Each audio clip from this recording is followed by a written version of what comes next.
Let's say you're in the middle of a project, and someone offers you more money to finish the exact same job you already agreed to do. Sounds great, right? But here's the question. Is that new promise actually legally binding? The answer? Well, it might just surprise you, because it's a puzzle the law has been trying to solve for over 200 years. I mean, really think about it for a second. You signed a deal, you have a job to do.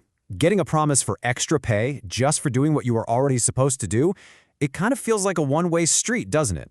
So, does the law enforce what could just be an empty gesture, or is there something deeper going on? To get to the bottom of that, we first need to talk about the absolute bedrock of any contract. This is the thing, the one ingredient that turns a casual promise into a deal the courts will actually enforce. And that ingredient is called consideration. Now, this has nothing to do with being nice or thoughtful. In legal terms, consideration is the price of the promise. For a contract to be real, it has to be a two-way street. Both sides have to give something or give something up. It could be money, sure, but it could also be a service or even a promise not to do something. Without that exchange, a promise is basically just a gift. And you know what? The law generally isn't going to force anyone to follow through on a gift. Okay, so how does this whole consideration thing work when you're trying to change a deal that's already up and running? Well, for the longest time, almost 2 centuries in fact, the answer came from a really tough, really rigid rule that was born on the high seas. And just look at this timeline for a second. It really tells the whole story. We have a rule that gets set in stone in 1809. We're talking Napoleonic Wars era, and it doesn't face a serious modern challenge until 1991.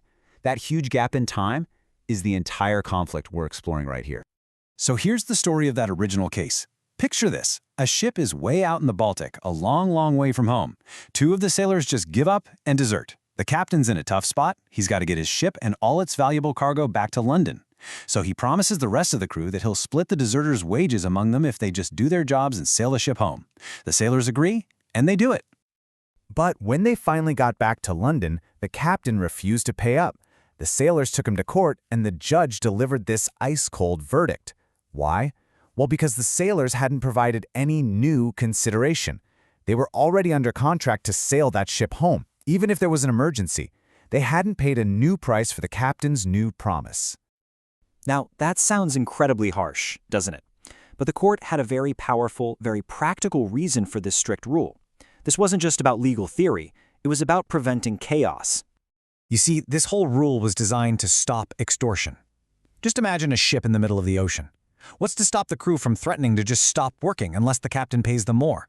The law in 1809 was specifically designed to shut that down, to make any promise made under that kind of economic blackmail totally unenforceable. All right, let's hit the fast-forward button. We're jumping 182 years into the future. The world is a completely different place. We're not talking about sailing ships and mutinies anymore. We're talking about modern construction contracts, penalty clauses, and the messy realities of business. So in this modern case, you've got Rafi, the main contractor, who hires a carpenter named Williams. But Williams underbid the job and is now in financial trouble. Rafi starts to worry, big time, because if the project isn't finished on time, Rafi gets hit with a huge penalty. So Rafi voluntarily goes to Williams and offers him more money to get the job done on time. See the difference? This wasn't extortion. This was a smart, practical business decision. And this table just lays out the whole conflict perfectly. On the one hand, you have Stilk. The pressure was basically a threat, and the court said, nope, unenforceable, no new consideration. On the other hand, you have Rafi. The pressure here was purely commercial, the risk of a penalty. And here, the court said the promise was enforceable. So what was the game changer? It's right there in that last row. The court found something new, a practical benefit. This right here is where the law gets really, really clever. The court in Williams versus Rafi didn't want to just throw out a 200-year-old rule. Instead, they performed a bit of legal jujitsu. They found a way to make a commercially sensible promise stick without having to completely rewrite the rulebook. And here is the brilliant move. The court said that even though the carpenter wasn't technically doing any extra work, the contractor, Rafi, got a huge real-world advantage just by making sure the original deal was completed. That advantage, that practical benefit, was treated as fresh consideration.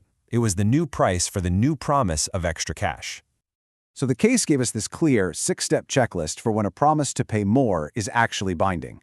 You've got your existing contract, you've got doubt, you've got a new promise, but the really crucial steps are number 4, the person promising more has to get that practical benefit, and number 5, making sure this new promise wasn't made because of threats or fraud. That step 5 directly addresses the old problem from the sailor's case. So what did this practical benefit actually look like in the real world for Rafi? Well, here they are. They avoided that massive penalty, which is huge. They didn't have the headache and cost of firing Williams and hiring someone new. They got the whole project running smoothly again, and they even worked out a better payment plan. These weren't just abstract ideas. They were real, tangible wins for the business. So, let's bring this all home. What's the big takeaway here?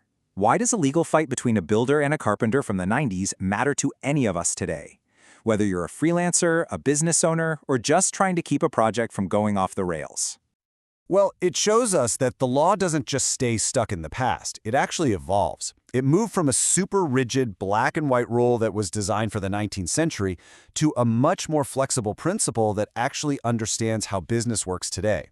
It recognizes that sometimes offering to pay more isn't a sign of weakness, it's just a smart, pragmatic solution. But this whole evolution leaves us with a really fascinating question to chew on. If a practical benefit is now enough to alter a contract, does that make our deals less certain or more realistic? It seems the law is now looking past just the words on the page and into the real-world reasons behind them, and that forces all of us to think a little harder about what a promise is truly worth.